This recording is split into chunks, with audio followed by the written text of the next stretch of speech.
The Adventures of Pinocchio by C. Collodi, translated by Carol della Chelsea. Chapter 35. In the shark's body, Pinocchio finds whom? Read this chapter, my children, and you will know.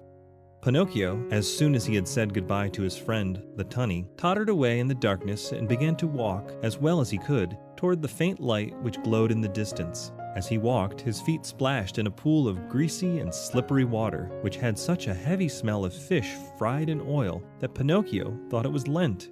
The farther on he went, the brighter and clearer grew the tiny light.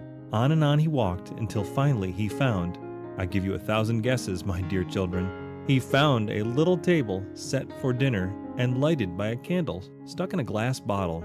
And near the table sat a little old man, white as snow, eating live fish. They wriggled so that, now and again, one of them slipped out of the old man's mouth and escaped into the darkness under the table. At this sight, the poor marionette was filled with such great and sudden happiness that he almost dropped in a faint. He wanted to laugh, he wanted to cry, he wanted to say 1,001 things, but all he could do was to stand still, stuttering and stammering brokenly. At last, with a great effort, he was able to let out a scream of joy, and opening his arms, he threw them around the old man's neck.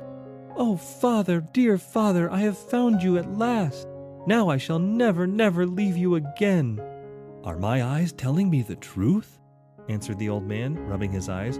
"Are you really my own dear Pinocchio?" "Yes, yes, yes, it is I. Look at me. And you have forgotten me, haven't you?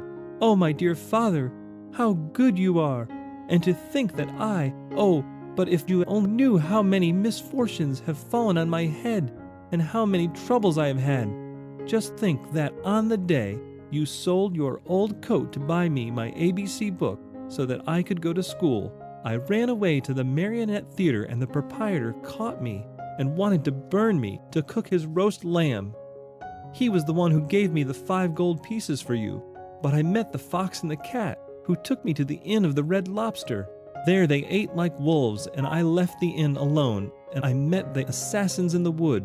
I ran and they ran after me, always after me, till they hanged me on the branch of a giant oak tree. Then the fairy of the azure hair sent the coach to rescue me, and the doctors, looking after me, said, 'If he's not dead, then he's surely alive.' And then I told a lie, and my nose began to grow, and it grew, till I couldn't get it through the door of the room.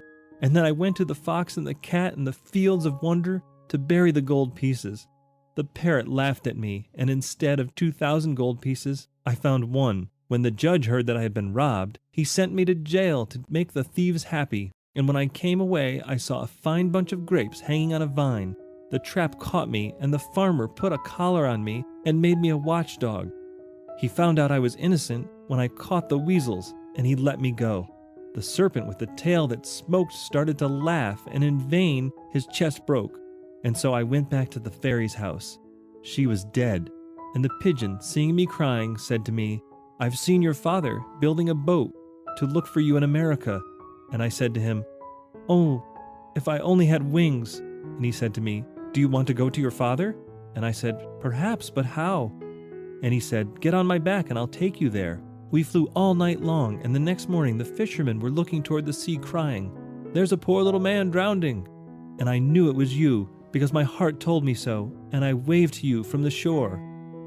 "I knew you also," put in Geppetto. "I wanted to go to you, but how could I? The sea was rough, and the whitecaps overturned the boat, when a terrible shark came up out of the sea, and as soon as he saw me in the water, swam quickly toward me, put out his tongue, and swallowed me as easily as if I had been a chocolate peppermint." "And how long have you been shut away in here?" "From that day to this, 2 long, weary years. 2 years, my Pinocchio, which have been like 2 centuries." "And how have you lived? Where did you find the candle and the matches with which to light it? Where did you get them?" "You must know that in a storm which swamped my boat, a large ship also suffered the same fate. The sailors were all saved, but the ship went right to the bottom of the sea, and the same terrible shark that swallowed me swallowed most of it." "What? Swallowed a ship?" asked Pinocchio in astonishment. "At one gulp, the only thing he spat out was the mainmast, for it stuck into his teeth. To my own good luck, that ship was loaded with meat, preserved food, crackers, breads, bottles of wine, raisins, cheese, coffee, sugar, wax candles, and boxes of matches. With all of these blessings, I've been able to live happily on for 2 whole years. But now I am at the very last crumbs. Today there is nothing left in the cupboard, and this candle you see here is the last one I have. And then? And then, my dear, we'll find ourselves in darkness. Then, my dear father, said Pinocchio, there's no time to lose. We must try to escape. Escape? How? We can run out of the shark's mouth and dive into the sea. You speak well, but I cannot swim, my dear Pinocchio. Why should that matter? You can climb on my shoulders, and I, who am a fine swimmer, will carry you safely to the shore. Dreams, my boy, answered Geppetto, shaking his head and smiling sadly. Do you think it is possible for a marionette a yard high to have the strength to carry me on his shoulders and swim? Try it and see. And in any case, if it is written that we must die, we shall at least die together. Not adding another word, Pinocchio took the candle in his hand, and going ahead to light the way, he said to his father, Follow me and have no fear. They walked a long distance through the stomach and the whole body of the shark. When they reached the throat of the monster, they stopped for a while to wait for the right moment in which to make their escape. I want you to know that the shark, being very old and suffering from asthma and heart trouble, was obliged to sleep with his mouth open. Because of this, Pinocchio was able to catch a glimpse of the sky filled with stars as he looked up through the open jaws of his new home. The time has come for us to escape, he whispered, turning to his father. The shark is fast asleep, the sea is calm, and the night is as bright as day. Follow me closely, dear father, and we shall soon be saved. No sooner than done, they climbed up the throat of the monster till they came to that immense open mouth. There they had to walk on tiptoes, for if they tickled the shark's long tongue, he might awaken, and where would they be then? The tongue was so wide and so long that it looked like a country road. The 2 fugitives were just about to dive into the sea when the shark sneezed, and very suddenly, as he sneezed, he gave Pinocchio and Geppetto such a jolt that they found themselves thrown on their backs and dashed once more, very unceremoniously, into the stomach of the monster. To make matters worse, the candle went out, and father and son were left in the dark. And now? Asked Pinocchio with a serious face. Now we are lost. Why lost? Give me your hand, dear father, and be careful not to slip.